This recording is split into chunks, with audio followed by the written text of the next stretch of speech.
Hello everyone, my name is Luis Carrillo, and today I'm doing a presentation on the organizational design and structure and change on assisted living communities. I've had the privilege of working in one of them, and I thought I would share my feedback and my experience. In assisted living communities, our mission is to enhance our residents' lifestyle every day through our dynamic resident-centered care. This focus as the assisted living community can be experienced through our commitment to delivering services and care tailored to each of our residents' circumstances, needs, interests, and desires. Our assisted living community focuses on promoting the optimum quality of life and establishing a sense of purpose.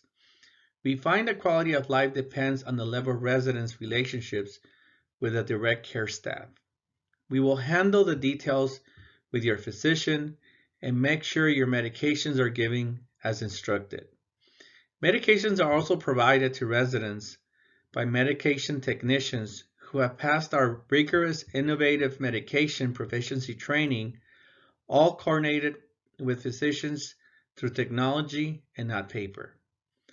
Our community provides help to our residents by helping them on their daily activities.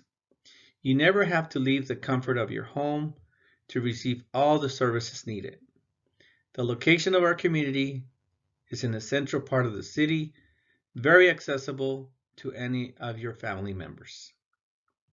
Now, the dimensions that determines the top companies in the United States were identified, and some of those includes innovativeness, quality management, long-term investment value, social responsibility to the community and the environment, people management, quality of products and services, financial soundness, wise use of corporate assets, and effectiveness in doing business globally. As you can see, these are dimensions that determines the top companies in the United States as why they've been so successful. And my role here is to identify an area that we need improvement. The underperformance, an important area of focus in assisted living communities, is ensuring that residents feel like it's their home. The biggest challenge is ensuring that the community has the right staff with the right mindset. In this environment, there seems to be a pattern in not having quality management to meet the goals of the organization, staff, and residents. Unfortunately, it affects the type of leadership required in its communities. The authors, Griffin, Phillip, and Golly, stated that leadership involves neither force nor coercion. A manager who relies solely on force and formal authority to direct the behavior of subordinates is not exercising leadership. The ability to perform on a high standard is expected by the residents and their family member. Residents are putting their life savings in many cases to live in such communities. Quality management is an applied management methodology aimed at continuously improving people's organizational efficiency, processes, an environment that will always surpass customers' expectations, which in turn increases the higher productivity benefits and reduces the cost of achieving competitive edge. The large turnover in assisted living communities affects the quality of management. Just imagine if you're paying between $2,500 to $4,500 a month to receive the best services in these communities. Anything less than that is not acceptable. Now, the consequences of underperformance in quality management. Unfortunately, when you underperform in these areas, low company morale will increase high turnover. Reduce employee productivity, the quality of service such as dining room, housekeeping, and maintenance is affected as well. Decrease in profits. Residents moved out or lack of new residents moving in. That has a huge impact in these communities. Business failures, change of ownership. This seems to be the biggest challenge in senior living communities, where when you are having to change of ownership, what happens with that, you're also changing leadership at the same time. And then negative regulatory surveys, the quality of your resident care. As we all know, we all measured on the quality of services that we provide for our residents. Now, the organizational structure, design, and culture. The organizational structure is the key for the success of any organization. Organizational design is the process of selecting and managing aspects of organizational structure and culture to enable the organization to achieve its goal. In the assisted living community, the structure is as follows. You have an executive director, you have a health director, a maintenance director, a business office manager, a food dietary director, an activity director, and also a marketing director.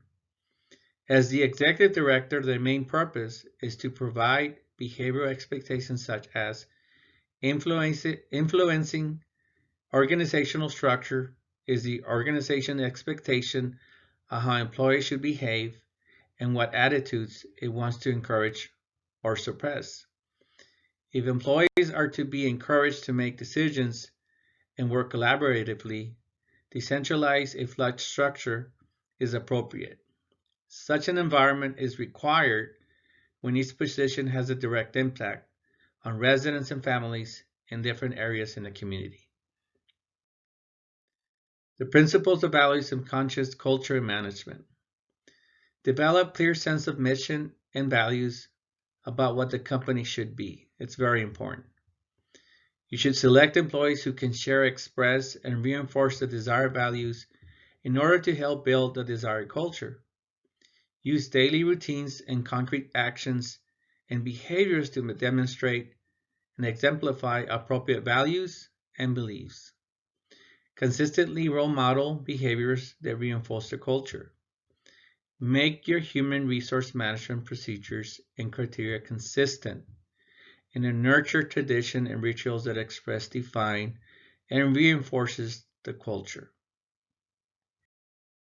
Improving using Cotter's 8-step change model, we first want to create a sense of urgency. Helps others see the need for change through a bold, inspirational opportunity statement that the community the importance of acting immediately. You also want to build a guiding coalition. A volunteer army needs a coalition of effective people, born on its own ranks to guide it, coordinate it, and communicate it in activities. Form a strategic vision and initiatives. Clarify how the future will be different from the past and how you can make the future a reality to initiatives linked directly to the vision. And enlist volunteer army. Large-scale change can only occur when a massive number of people rely around a common opportunity. The other processes leading to change. It also enables action by removing barriers such as inefficient process and hierarchies, provides the freedom necessary to work across silos and generate real impact. Generate short-term wins. Wins are the molecules of results. They must be recognized, collected, and communicated early and often to track progress and energize volunteers to persist. And then sustain acceleration. Press harder after the first success. Your increased credibility can improve system structures and policies. Be relentless when initiating change after change until the vision is reality. Institute change.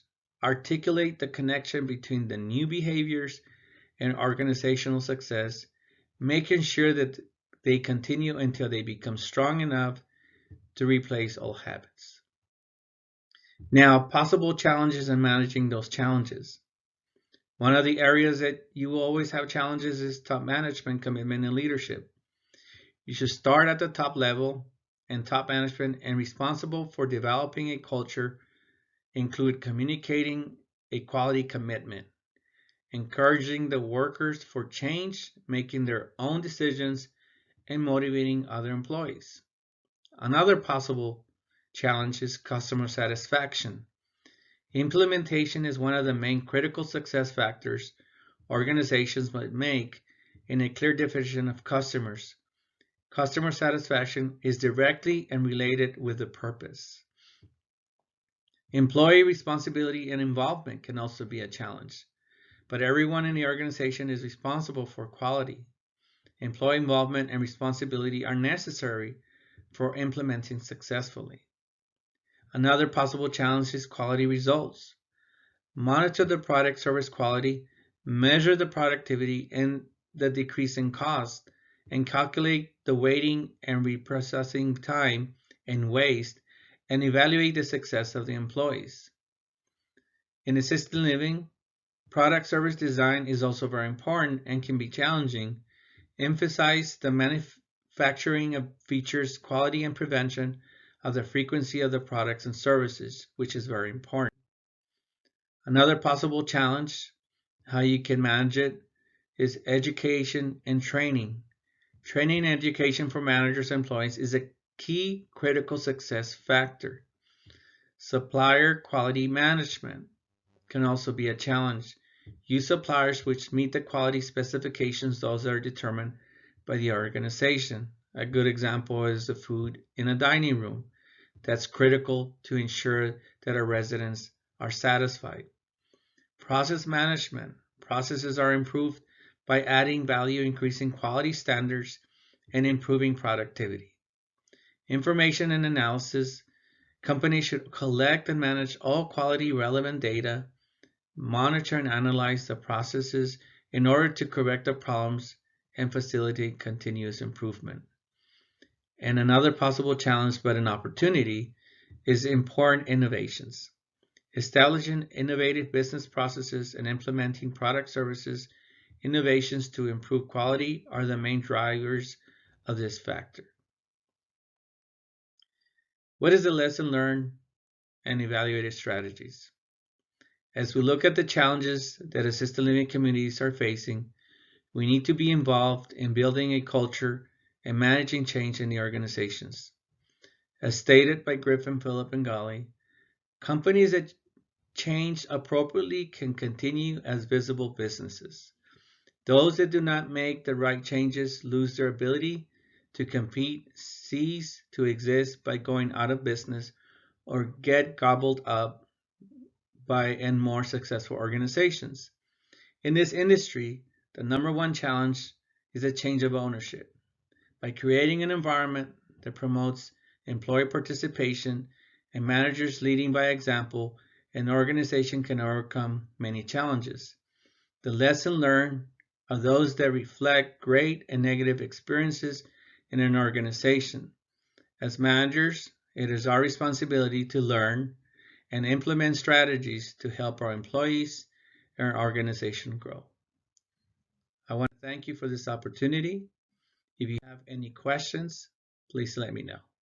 Thank you very much.